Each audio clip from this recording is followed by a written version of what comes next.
Hello అండి, welcome back to our channel. ఈరోజు story అందాల రాక్షసి సీజన్ 2 ఎపిసోడ్ 48. ఇక స్టోరీలోకి వెళ్తే, ఆయుష్ నిద్రపోతున్న దియాను జోకొడుతూ ఎంతసేపైనా రూమ్లోకి రాని ఆషి కోసం వెయిట్ చేస్తూ ఉంటాడు. తను కొట్టినందుకు అలిగి వేరే రూమ్లో పడుకుంది అనుకొని లైట్ తీసుకొని ఇందాక చూసిన అమ్మాయి గురించి ఆలోచిస్తూ ఉంటాడు. కానీ ఆషికి తన పక్కన పడుకోకపోతే నిద్ర రాదు అని గుర్తొచ్చి ఈ తింగర్తి అలిగి ఎక్కడ కూర్చుందో ఏంటో అనుకుంటూ దియాను జాగ్రత్తగా బెడ్ మీదకు చేర్చి ఆషి కోసం రూమ్ బయటికి వెళ్ళిన ఆయుష్కి సోఫాలో వణుకుతూ కనిపిస్తుంది ఆషి. ఆషి ఏంటి ఇక్కడ పడుకుంది, పైగా వణుకుతూ ఉంది అని ఫాస్ట్గా ఆషి దగ్గరికి వెళ్ళి నుదుటిన చేయి పెట్టి చూడగా ఒళ్ళంతా నిప్పుల కొలిమిలాగా కాలిపోతూ ఉంటుంది. హో గాడ్, ఆషికి ఫీవర్ వచ్చినట్టుంది.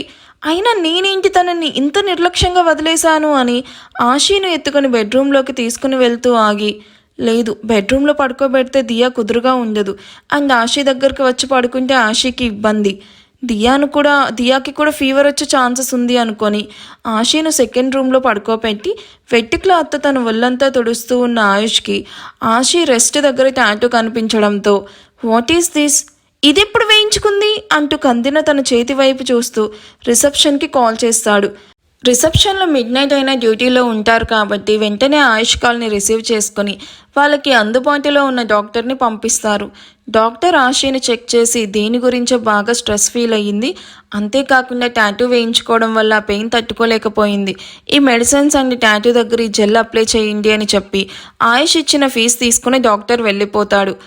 ఆయుష్ జెల్ తీసుకుని మెల్లగా అప్లై చేస్తూ, ఎందుకు ఇలాంటి పిచ్చి పనులు చేసి నాకు కోపం తెప్పిస్తున్నావా ఆషి, ఇప్పుడు ఈ టాటూ అంత అవసరమా, టు బీ ఫ్రాంక్ నీకు అది వేయించుకోవడం వల్ల ఈ ఫీవర్ వచ్చింది, నువ్వు సెన్సిటివ్ అని తెలుసు కూడా ఎందుకు ఇలాంటి పిచ్చి ఫీట్స్ చేసి నన్ను మరింత కోపిష్టవాడిలా మార్చేస్తున్నావు, నువ్వంటే నాకు ఇష్టం ఆషి, కానీ దియా కంటే కాదు, అది నీకు కష్టమైనా ఒప్పుకొని తీరాలి, ఎందుకో తెలుసా, దియా ఆషిక ప్రతిరూపం, ఆషిక తన గుర్తుగా నాకు వదిలిన బంగారు బొమ్మ నా దియా, అందుకే తన విషయంలో చిన్న నెగ్లిజెన్స్ ఎవరు చేసినా వాళ్ళని అస్సలు క్షమించను, అది నువ్వైనా సరే, అందుకే నువ్వు దియాను అలా వదిలి వెళ్ళావన్న కోపంలో కొట్టేశాను అని ఎర్రగా కందిన ఆషి బుగ్గ మీద కూల్ బ్యాక్ పెడుతూ ఆషితో బలవంతంగా మెడిసిన్స్ మింగిచ్చి అటు దియాను ఇటు ఆషిను నైట్ మొత్తం మేలుకొని చూసుకుంటూ ఉంటాడు ఆయుష్.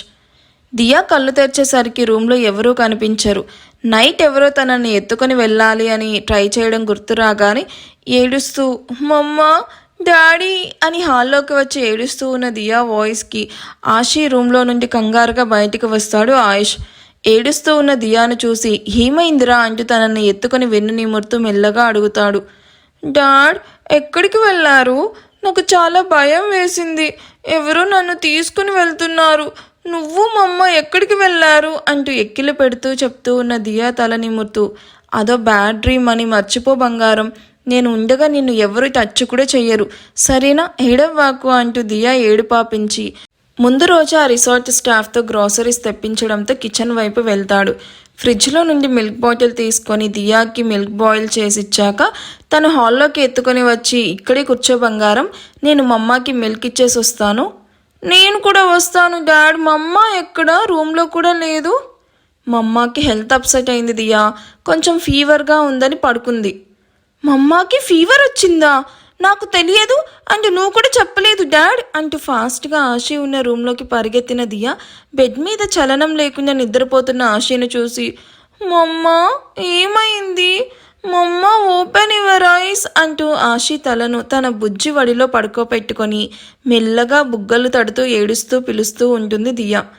దియా డోంట్ క్రై, మమ్మకి ఫీవర్ వచ్చింది కదా అందుకే అలా పడుకుంది, నువ్వు ఏడవ్వాకు అంటూ కూతురు కన్నీళ్లు తుడుస్తూ, నువ్వు ఏడవకూడదు అని చెప్పానా లేదా, నువ్వు ఆయుష్ వర్మ కూతురువి, సో నువ్వు మీ డాడ్ లాగా చాలా బ్రేవ్గా ఉండాలి, ఓకే.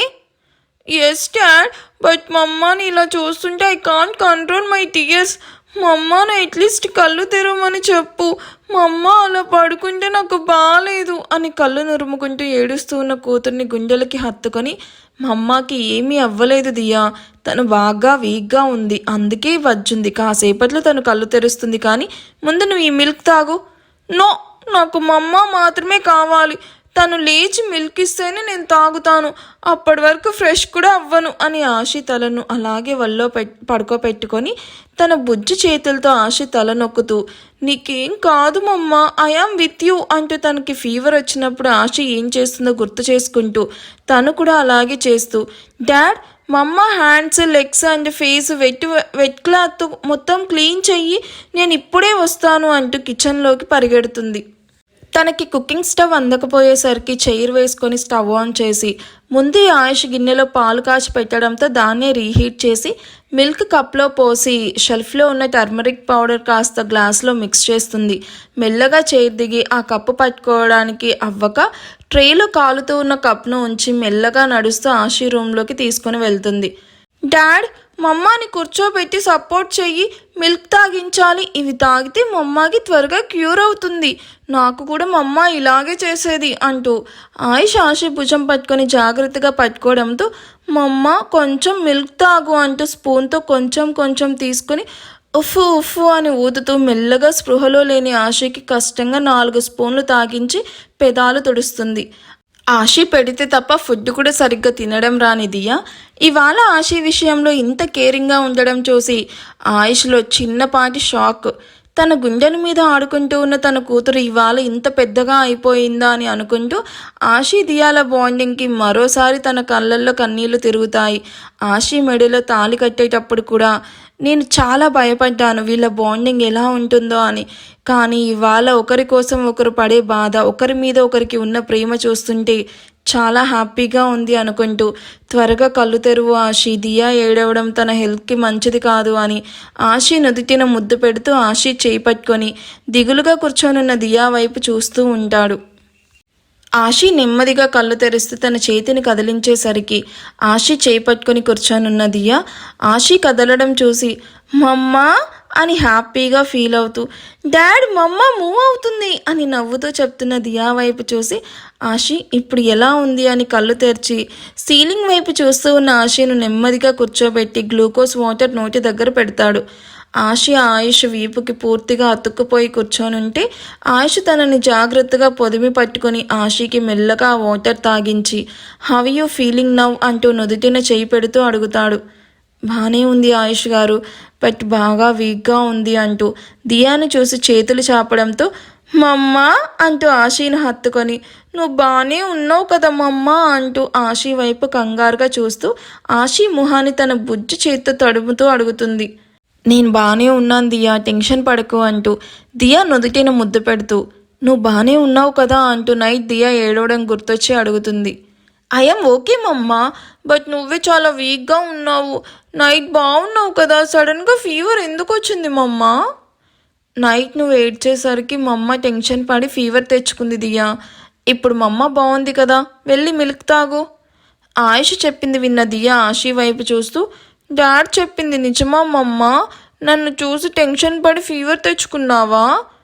తనను ఆయుష్ కొట్టడం గురించి దియాకి చెప్పడం ఇష్టం లేక అవును అన్నట్టు తలూపుతూ ఉన్న ఆశీకి చీక్ మీద కిస్ ఇచ్చి ఇంకెప్పుడు నేను ఏడవను, నేను ఆల్వేస్ మమ్మాస్ గర్ల్, సో నేను నీలాగే చాలా బ్రేవ్గా ఉంటాను, ఐఎమ్ సారీ మమ్మ అని ఆశీ బుగ్గ వైపు చూసిన దియాకి బుగ్గ బాగా వాచి కనిపిస్తుంది.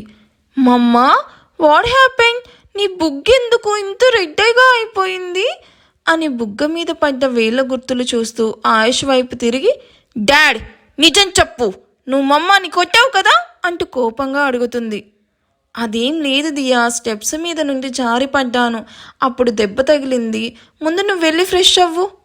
డోంట్ లై టు మీ మమ్మ, ఐఎమ్ నాట్ ఎ కిడ్, క్లియర్గా తెలుస్తుంది అక్కడ అంటూ టెల్ మీ డాడ్, నువ్వు మమ్మని కొట్టావా లేదా, నా మీద ప్రామిస్ చేసి చెప్పు అంటూ ఆయుష్ చేతిని తన తల మీద పెట్టుకుని అంతే సీరియస్గా అడుగుతుంది. తప్పు దియా, అలా ఒట్టు వేసుకోకూడదు, డాడ్ నన్నేం కొట్టలేదు. దియా ఏమీ మాట్లాడకుండా అలాగే ఆయుష్ వైపు చూస్తూ ఉంటుంది.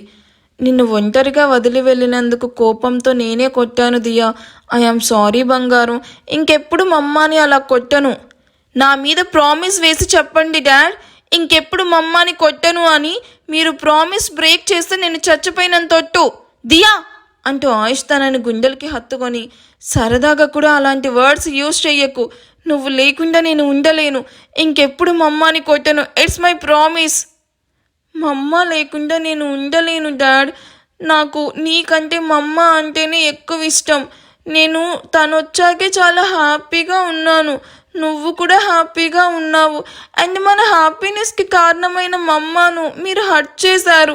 ఇంకెప్పుడు మా అమ్మని హర్ట్ చెయ్యను అని ప్రామిస్ చేయండి అంటున్న దియా వైపు చూస్తూ.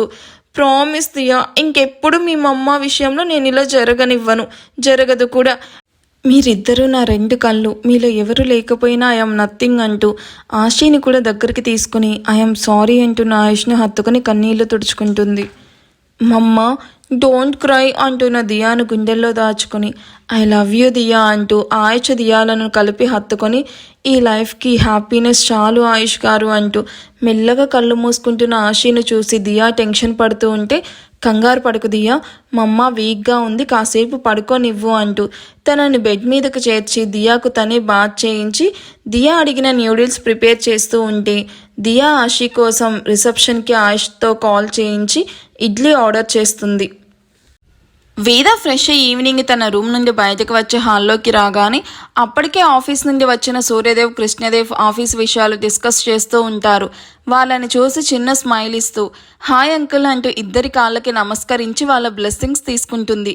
సడన్గా వచ్చి బ్లెస్సింగ్స్ తీసుకుంటున్న వేద వైపు అయోమయంగా చూస్తూ రాగిణి వైపు కన్ఫ్యూజ్డ్గా చూస్తున్న వాళ్ళ వైపు చూస్తూ మీకు చెప్పాను కదా నైట్ ఆయుష్ విక్రమ్ కోసం మ్యాచ్ చూస్తున్నాడు అని, వేద అని అమ్మాయిని సెలెక్ట్ చేశాడు అని, తనే ఆ అమ్మాయి అంటూ ఇద్దరికి మెల్లగా చెప్తుంది. ఇద్దరికీ అప్పుడే వేద గురించి గుర్తు రావడంతో నవ్వుతూ గాడ్ బ్లెస్ యూ తల్లి, చక్కగా ఉన్నావు, మా విక్రమ్కి సరైన జోడి అంటూ సూర్యదేవ్ తనని పక్కనే కూర్చోబెట్టుకుని మాట్లాడుతూ ఉంటాడు.